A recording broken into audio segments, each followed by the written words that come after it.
Muchísimas gracias, Sofía. Efectivamente, 7 de la mañana, 43 minutos. Alejandro Zavala. Alejandro, buenos días. Gracias por acompañarnos. Buenos días. Muchísimas gracias por esta invitación. Un saludo cordial a toda la audiencia. Bueno, llegamos a la gestión del presidente de la República. Vimos el día de ayer, frente a este bloque de seguridad, llegar a Durán. Y bueno, para combatir la violencia que tanto esperan los ecuatorianos, ¿podría evaluar este liderazgo del presidente, Alejandro? Bueno, yo, si quieren, para efectos del análisis, podría dividirle en dos partes, aunque son dos caras de la misma medalla. Una parte desde lo visual. A ver, pensemos, los narcotraficantes hacen siempre alarde de su fuerza. Ustedes han visto los videos en redes sociales de las armas largas, de la cantidad de cosas que tienen ellos para pelear contra la legalidad. Bueno, a mí me parece que esta parte visual es una medición de fuerzas. Pues, o sea, nosotros también entramos con una fuerza potente, una fuerza tremenda que tienen nuestras Fuerzas Armadas, y esa es la parte de la segunda, la parte conceptual. ¿Qué significa? Recuerden que cuando el presidente declaró el conflicto armado interno, no salió él a hablar, salió el jefe del Comando Conjunto de las Fuerzas Armadas y automáticamente la popularidad de las Fuerzas Armadas subió del 90%.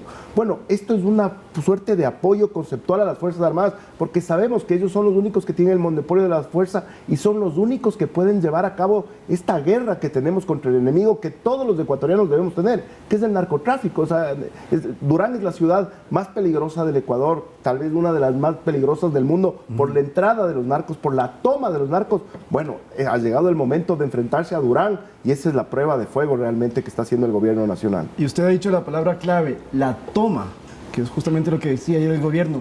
La toma de Durán no es una palabra coincidencialmente que se la dice, sino tiene un significado, un trasfondo bastante amplio. Absolutamente, es el bastión del narcotráfico en este momento. O sea, ahí se han refugiado los principales líderes de los carteles, de las bandas que protegen a los carteles del narcotráfico, y esto es ya una declaración de guerra, porque, digamos una cosa, el problema no es solo en Durán, pero es el epicentro. Digamos, si tú atacas el epicentro, como digamos en una guerra, atacar una gran capital, significa que le vas a dar con todo el golpe al narcotráfico. Entonces, esto es realmente para lo que se declaró el conflicto armado interno. Este es digamos, el epílogo de una guerra que ya empezó, pero que ahí va a terminar seguramente. Pero y además, que el propio presidente de la República ingrese y todo lo que vimos como con lo las estamos tanquetas, viendo en pantalla, como vemos ¿no? en imágenes, y que toque Durán, no es algo muy común, según lo que está investigando, de que los presidentes y autoridades en general hagan este tipo de eventos. Eso también tiene un mensaje muy fuerte, quizás más hacia la ciudadanía. Desde luego, yo creo que seguramente la seguridad presidencial debe haber estado con los pelos de punta y él le dice,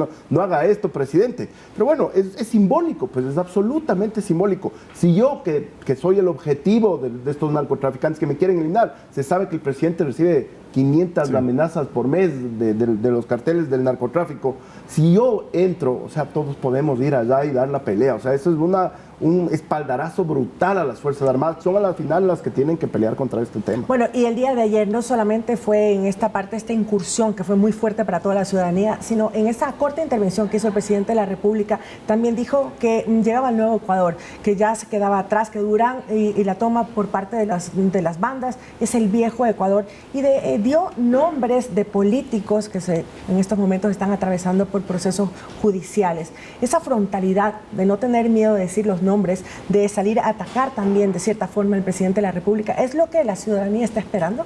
Bueno, yo les quisiera decir que cuando uno va a ver los datos, no opiniones, yo trato de hablar sobre datos, sobre cifras, para no hacer opiniones de si me cae bien o mal el presidente. Cuando uno pregunta a las principales encuestadoras, por ejemplo, a Comunicaliza de Álvaro Marchante, ¿por qué el presidente tiene esos altísimos números de arriba de 50 puntos según 5 encuestadoras?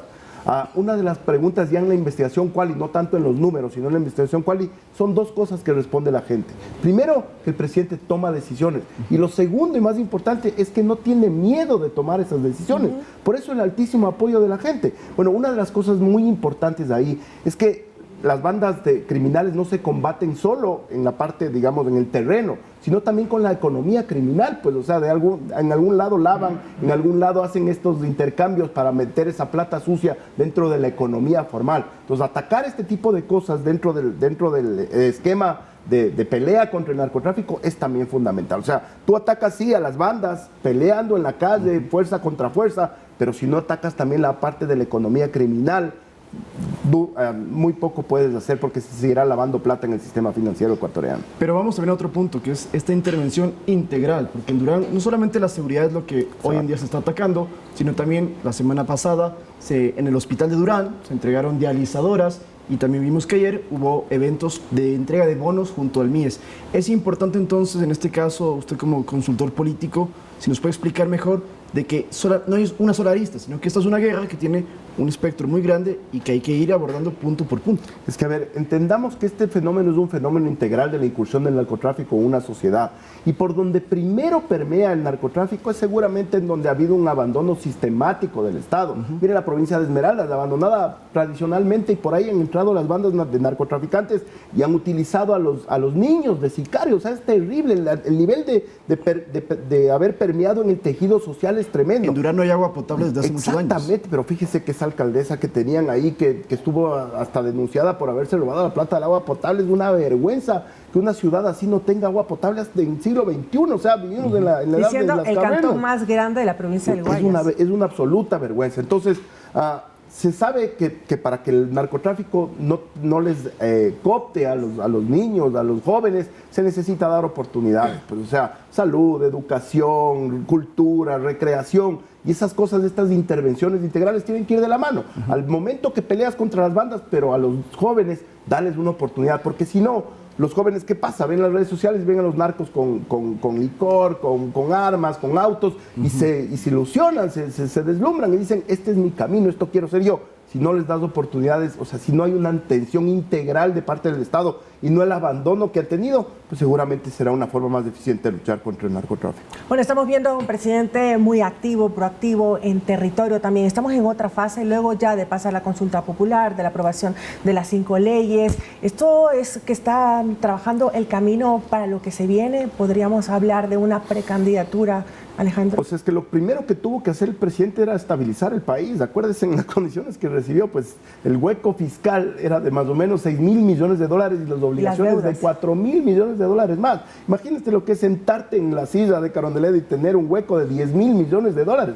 Era evidente que necesitaba pasar las leyes y para eso tenía que trabajar en las leyes que se tenían que enviar a la Asamblea. Y tenía que trabajar también con el ministro de Finanzas para ver cómo estabilizaban el acuerdo con el fondo, todos estos créditos que van a venir los multilaterales. Una vez que ya tienes eso, que ya has enderezado el país, las finanzas de algún modo, ya por lo menos no vamos a decrecer, porque el hueco que dejaron es impresionante. Una vez que haces eso ya puedes empezar a demostrar y además apoyarte en tu equipo, pues, o sea, que están su equipo de ministros, qué están haciendo, vamos juntos a ver. Es una forma de que el presidente también está viendo en territorio qué es lo que está pasando con la gestión ministerial y evaluando a ver qué están haciendo sus ministros. Entonces a mí me parece muy bueno, además eso le acerca evidentemente a la gente. Sabemos que se viene un proceso electoral y eso le va a dar mucha más cercanía al presidente de lo que ha estado acostumbrado el pueblo. Pero también es bueno retomar algo que tú decías, María Mercedes. El presidente mencionó a Jorge Glass, a Pablo M., que ellos no están vinculados con narcotráfico ni con delincuencia organizada en el tema de sicariato, esas cosas,